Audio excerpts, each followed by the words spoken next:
Guys, ito na ang part 3. Gamitin na natin lahat ng hinigay na natin kanina sa basket. Tara na guys, gamitin na natin to. Ito muna mga markers, acrylic. Tingnan natin siya. Wow, parang tingnan natin yung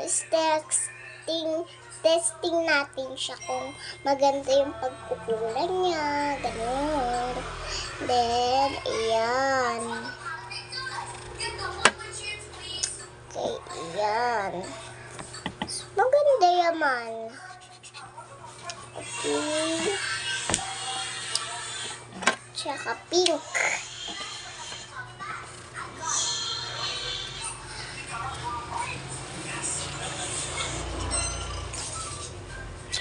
Okay.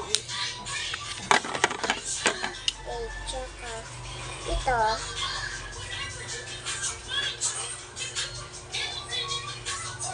Ayan.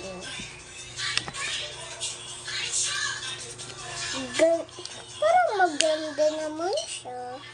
Okay. Ang mga yung gantong kulay, ginaganon-ganon ko. Ayan. Ayan. Ganda. Parang ganda nga eh. Ganda nga.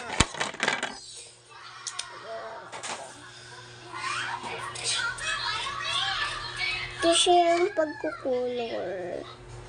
Parang maganda to. Kasi yung mataba maganda din naman.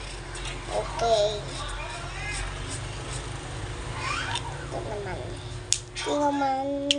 Try nilaro natin. Ay, ikang kamali. Guys, malapit na maubos ang time ko. Hintayin natin ang part 4. Okay, tuloy na yan. Tingnan mo, kain ng